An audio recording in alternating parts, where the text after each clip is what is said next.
అన్నమాట. షడ్రుచుల సమ్మేళనమైన ఉగాది పచ్చడికి కావాల్సినటువంటి ఇంగ్రీడియంట్స్ అన్ని నేను మీకు ఇప్పుడు చూపించే ప్రయత్నం చేస్తున్నాను.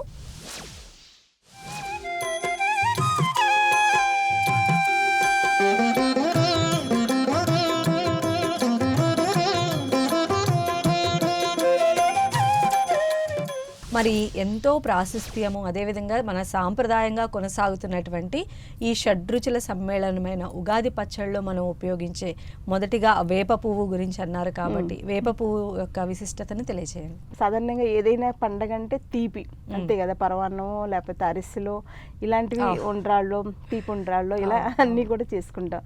కానీ ఈ పండుగల విశిష్టత ఏంటంటే చేదు నుంచి స్టార్ట్ అవుతాయి. సో చేదు అనేసరికి మీరైనా నేనైనా ఎవరైనా అబ్బా అనిపిస్తుంది, మా దూరంగా ఉందాం అనిపిస్తుంది చేదు అనేసరికి. కానీ ఈవెన్ పచ్చడి తిన్నప్పుడు కూడా ఫస్ట్ ఏ టేస్ట్ తగిలింది అనే అది కూడా ఒక ఇదిగా ఉంటుంది కదా మనకి. సో ఈ ఉగాదిలో వేప పువ్వు అనేది చాలా విశిష్టమైంది, చాలా ఔషధ గుణాలు ఉన్నాయి కాబట్టి ముందు దానిని మన పెద్దవాళ్ళు మనకి ఇంట్రడ్యూస్ చేశారు. మీరు ఇందాక ప్రశ్న అడిగారు కదా, ఉగాది పండుగ ఇప్పుడు ఎందుకు చేసుకోవాలి. ఈ ఉగాది టైంలోనే మనకి వేప పువ్వు దొరుకుతుంది, ఈ సీజన్లోనే వేప పువ్వు దొరుకుతుంది. మామూలు అప్పుడు సంక్రాంతికి వేప పువ్వు ఉండదు కదా. అలాగే మామిడికాయలు కూడా అప్పటి వరకు మొగ్గలుగా పిందెలుగా రాలిపోతూ ఉంటాయి కదా. ఇప్పుడే కొంచెం కాయ రూపంలో వచ్చి కొంచెం అంత పదునెక్కి చక్క మామిడికాయ కూడా టెండర్గా రెడీగా ఉంటుంది అనమాట. అలాగే మనకి కొత్త చింతపండు కూడా ఇప్పుడే వస్తుంది. ఇంతకుముందు సంక్రాంతికి కొత్త చింతపండు ఉండదు.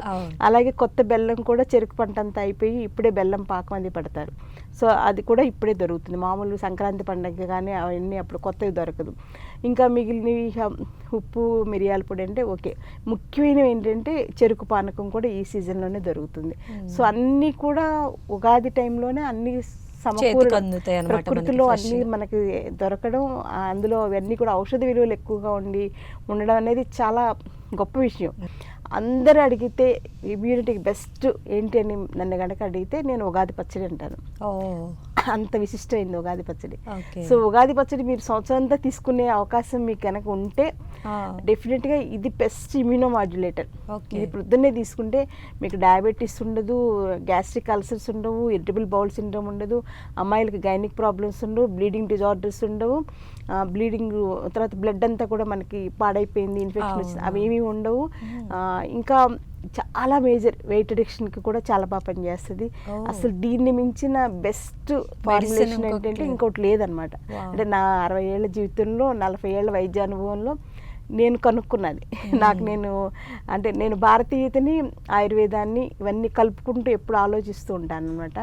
ఇమ్యూనిటీ బూస్టింగ్ ఏంటి అనేది ఆలోచిస్తే ఉగాది పచ్చడి అనేది చాలా విశిష్టమైంది. సో ఈ వేప పువ్వు గురించి మనం మళ్ళీ మొదటికి వస్తే, ఈ వేప పువ్వు ఏంటంటే చేదు గుణం ముఖ్యమైనది. అందుచేత ఇది ముఖ్యంగా రక్తంలో ఉన్న మలినాలను తొలగిస్తానికి చాలా బాగా పనిచేస్తుంది. తర్వాత డయాబెటీస్కి బాగా పనిచేస్తుంది, వెయిట్ రిడక్షన్కి బాగా పనికి వస్తుంది. తర్వాత స్కిన్ ప్రాబ్లమ్స్, సోరియాసిస్ కానీ, విటిలిగో కానీ, లేకపోతే సన్ అలర్జీస్ ఇలాంటి వాటి పింపుల్స్ చాలా అద్భుతంగా పనిచేస్తుంది. డాండ్రఫ్ కూడా బాగా పనిచేస్తుంది. సో అందుచేత వేప చాలా విశిష్టమైంది. ఆ వేప పువ్వుతోటే మనం ఉగాది పచ్చడి మొదలు పెడతాం అనమాట. సో వేప పువ్వు వేసాను, నెక్స్ట్ ఇంకా కొంచెం నలపండమ్మ చేతితోటిలో. నలపకపోతే ఏమవుతుందంటే నోటికి తగిన వెంటనే ఊసేస్తారు, నలిపితే అందులో రసం మనకి పచ్చడిలో దిగుతుంది అనమాట. ఓకే. అలానే రాజేశ్వరి గారు, నెక్స్ట్ మరి ఫ్రూట్స్లో మహారాజు, పైగా మనకి సమ్మర్లో దొరికేటువంటి మ్యాంగో బెనిఫిట్స్, అది రా మ్యాంగో అలానే ఫ్రూట్ మ్యాంగో రెండు రకాలుగా ఉంటాయి కదా. సో ఇనీషియల్ గా మనకైతే ఈ రా మ్యాంగోనే దొరుకుతుంది. ఈ ఉగాది పచ్చడిలో కూడా దాన్ని మనం ఉపయోగించడం వెనుక ఉన్నటువంటి కారణం ఏంటి? మామిడికాయ ఏంటంటే ఇప్పటి వరకు మనకి పిందెల్లాగా ఉండడం, రాలిపోతూ ఉండడం, వాటి నుంచి రసి నుసి అంటే అది కారుతూ ఉంటది కదా ఒక రకంగా. అది ముట్టుకోవాలంటే అందరూ ఇష్టపడరు. కడగకుండా తిన్నట్లయితే పొక్కిపోతుంది అని అంటారు కదా. సో ఇప్పుడు ఏంటంటే మనకి మామిడికాయ చక్క టెండర్ మ్యాంగో అనమాట. కరెక్ట్గా ఇప్పుడే కాయలాగా వస్తుంది. ఇంకొక మళ్ళీ 4 రోజులు అయితే అది పండు కింద మారిపోతుంది. సో అందుచేత ఇప్పుడు కరెక్ట్ టైం అనమాట. సో ఈ మామిడి ఏంటంటే మనకి వగరు రుచి ఎక్కువ ఉంటుంది, కషాయ రుచి వగరు రుచి అంటాం కదా, అది ఎక్కువగా ఉంటుంది. అందులో దాంతోపాటు పులుపు కూడా ఉంటుంది. సో అందుచేత ఈ మామిడికాయ టెండర్ మ్యాంగో ఏంటంటే కషాయ రుచి ఎక్కువగా ఉంటుంది, వగరు రుచి అంటాం కదా, అదనమాట. అది కూడా మనకి ఆరోగ్యానికి చాలా మంచిది. లోపల అంటే ధాతువుల్ని శుద్ధి చేయడానికి, రక్తాన్ని శుద్ధి చేయడానికి ఈ మామిడి కాయ అనేది చాలా బాగా పనికి వస్తుంది అనమాట. సో దాన్ని ఏంటంటే ఇలా తురిమేసి కానీ లేకపోతే ఇలా చిన్న చిన్న ముక్కలుగా చేసుకుని కానీ మన మామిడికి ఉగాది పచ్చళ్ళలో వేసుకుంటే ఇది కూడా చాలా ఆరోగ్యానికి చాలా మంచిది. ఇది ఈ సీజన్లోనే దొరుకుతుంది. మళ్ళీ ఒక్క 4 రోజులు ఆగామంటే అన్ని పళ్ళు అయిపోతాయి మొత్తం. అందుకని సో వగరు రుచి కూడా మనం ఉగాది పచ్చళ్ళలో వేసేసుకున్నాము. అవును. నెక్స్ట్ తీపి గురించి మనం మాట్లాడుకుందాము. సో తీపి అనగానే మనకి బెల్లము అలానే చెరుకు పంట చేతికి వస్తుంది కాబట్టి చెరుకు. మరి ఫస్ట్ మొదటిగా బెల్లం యొక్క విశిష్టతను తెలియజేయండి. బెల్లం ఏంటంటే అది మధుర రసం అంటాం కదా, మధుర రసానికి సంబంధించింది. సో ఇది ఏంటంటే ధాతు వృద్ధికి బాగా పనికి వస్తుంది. అంటే మనకి శరీరంలో సప్తధాతువులు ఉంటాయి. రసరక్త మాంసం ఏదో అస్థి మజ్జ శుక్ర అని చెప్పేసి 7 ధాతువులు ఉంటాయి అన్నమాట. ఈ 7 ధాతువులు శరీరాన్ని పోషిస్తూ బ్యాలెన్స్ అయ్యేలాగా మనకు మంచి ఆరోగ్యాన్ని ఇస్తాయి అనమాట. ఇప్పుడు సపోజ్ మజిల్స్ వీక్గా ఉన్నాయనుకోండి, మనం వీక్ అయిపోతాయి, ఏ పని చేయలేం, బరువు ఎత్తలేము, నడవలేము, నిలబడలేము, అలా మజిల్స్ వీక్నెస్ వలన. రక్తం లేకపోతే అసలు ఇంకేది ఉండదు. హిమోగ్లోబిన్ అంటాం కదా, హిమోగ్లోబిన్ జనరల్గా 12 to 18 grams ఉండాలి.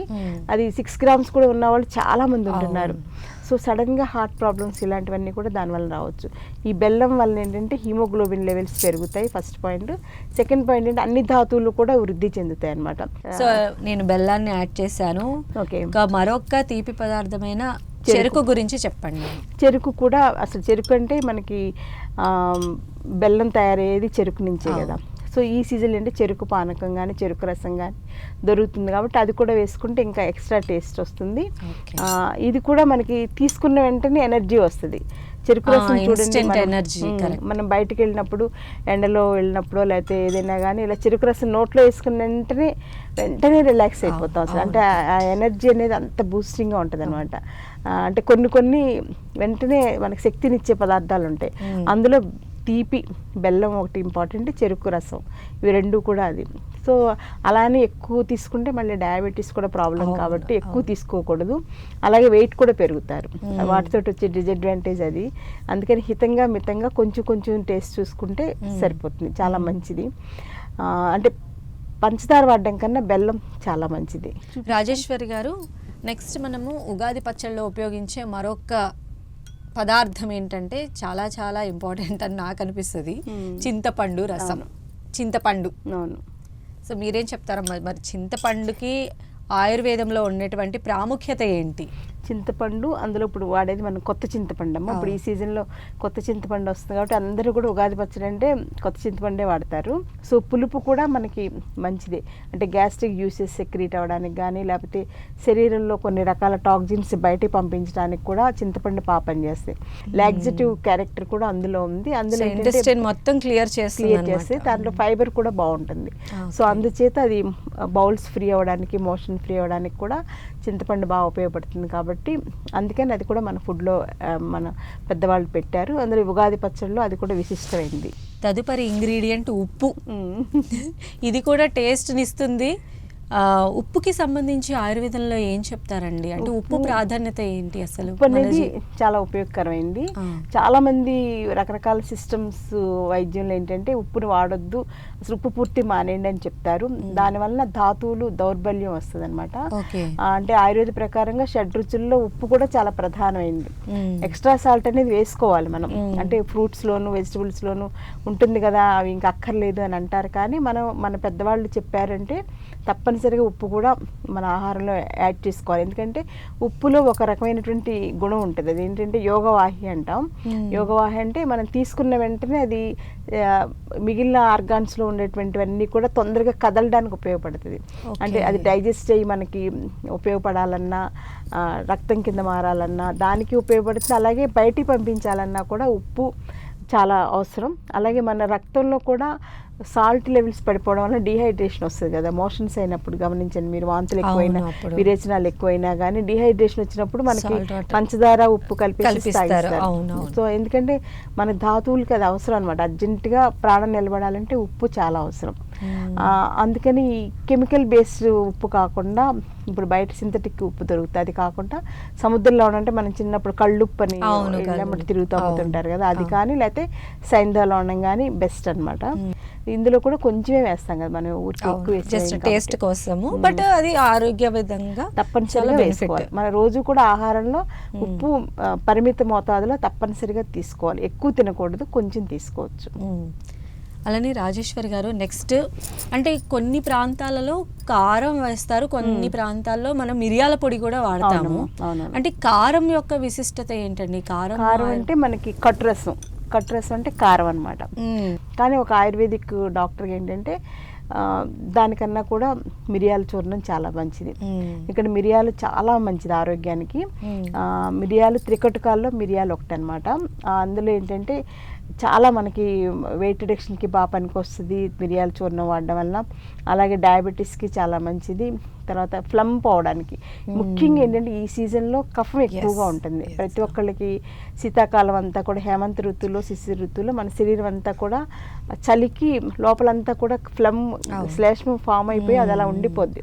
దానివల్ల ఈ సీజన్లో అందరికీ టాన్సిలైటిస్ కానీ, సైనజైటిస్ కానీ, బ్రాంకైటిస్ కానీ, ఆస్మా కానీ ఇలా అన్ని ప్రాబ్లమ్స్ ఎక్కువగా ఉంటాయి. అది సీజనల్గా అందరికీ వచ్చేటువంటి ప్రాబ్లం. ఎక్కువ సఫర్ అయ్యే వాళ్ళు ఎక్కువగా పీరియాడికల్గా ప్రతి నెలకి 2-3 సార్లు రావడం ఇలా చూస్తూ ఉంటాం కదా. పిల్లల్లో కూడా ఇదంతా ఫ్లమ్ పట్టేసి ఉబ్బసం, దగ్గు, ఆయాసం ఇవన్నీ చూస్తున్నాం. సో ఈ సీజన్లో ఆ ఫ్లమ్ అంతా కూడా బయటికి పోవడానికి మిరియాలు అద్భుతమైందనమాట. సో అందుచేత మిరియాలు కూడా తప్పనిసరిగా వాడుకోవాలి. అయితే ఖచ్చితంగా ఉగాది పచ్చట్లో ఇక నుంచి మిరియాల కారం ప్లేస్ లో మిరియాల పొడి వాడుకోవడం మంచి. ఇంకొంచెం ఎక్కువ వేయచ్చు, ఇంకొంచెం. ఓకే.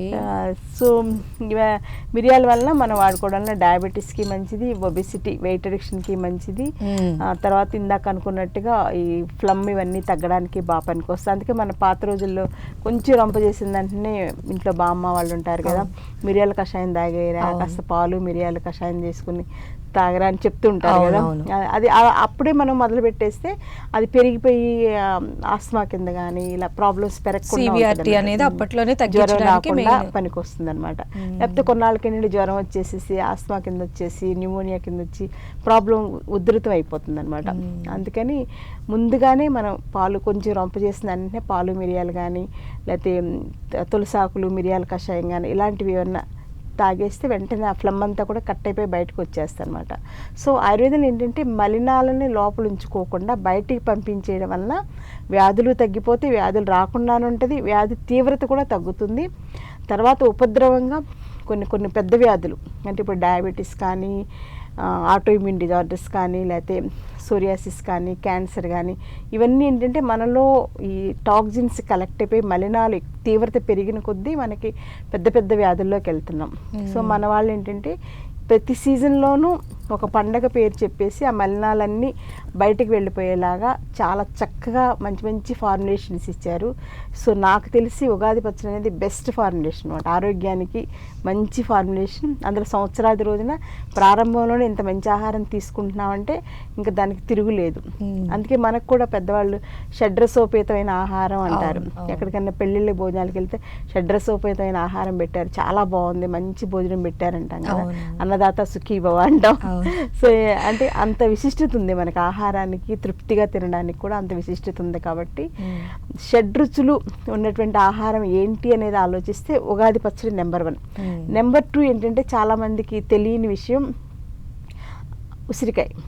ఉసిరికాయలో 5 రుచులు ఉంటాయి, ఒక్క ఉప్పు తప్పించి అన్నీ ఉంటాయి. కొంచెం ఉప్పు చల్లేసామంటే ఉసిరికాయలో అన్ని రుచులు 6 రుచులు ఉంటాయి. సో పొద్దున్నే లేచిన వెంటనే ఒక ఉసిరికాయ నోట్లో వేసుకుని చప్పరించామంటే మనకి 6 రుచులతో కొన్ని ఆహారం తినడం అనేది జరిగిపోతుంది. అంటే నిజంగా మీరు చెప్పిన తర్వాత ఉగాది పచ్చడికి ఒకప్పుడు ఉండేటువంటి పర్సెప్షన్ ఖచ్చితంగా కూడా మారుతుందని మేము కూడా ఆశిస్తున్నాం రాజేశ్వరి గారు. ఖచ్చితంగా ప్రతి ఒక్కరు కూడా ఉగాది పచ్చడిని ఆస్వాదించుకుంటూ ఎంతో ప్రేమతో తింటారని చెప్పి, ఇష్టంగా తింటే చాలా మంచిది, నమ్మకంతో తింటే ఆరోగ్యం బాగుపడుతుంది. సో మరి మీరు చెప్పినటువంటి అన్ని ఔషధ గుణాలు ఉన్నటువంటి ఉగాది పచ్చడిలో అరటిపండు కూడా కలిపితేనమ్మా, అది కూడా కొంచెం జస్ట్ పేస్ట్ లాగా చేసేసి కలిపితే అదేంటంటే ఒక ఫ్రూట్ సలాడ్ తింటున్న ఫీలింగ్ వస్తుంది. అంటే పిల్లలకి ఏంటంటే కొంచెం ఇలా కొంచెం ఎక్స్ట్రా టేస్ట్ కోసం ఇలా పండిన అరటిపండు అయితే ఇంకా మెత్తగా ఊరికి ఇలా అంటే మెత్తగా అయిపోతుంది.